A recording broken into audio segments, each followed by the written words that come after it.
位初中家長同同學，本身小學底子英文唔錯，但係上到中學之後成績一落千丈，變得唔理想。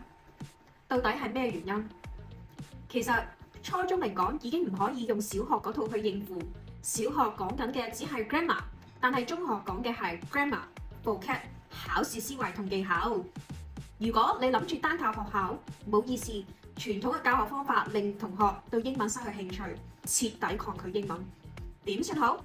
各位家長同同學放心，嚟緊我 Miss Janet English Team 將會推出從7月份開始嘅初中終極王牌特訓英文課程，由我本人親自去教授、監督同策劃，確保你子女得到4件事：第一，一流嘅教學及師資；第二，精心編排嘅筆記；第三，生動有趣嘅教學；同埋第四，貼心嘅個人化服務。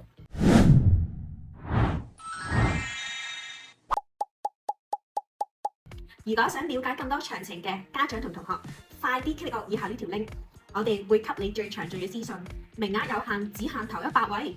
如果你真係想跳出英文差嘅惡性循環，立即行動，我哋等你，拜拜。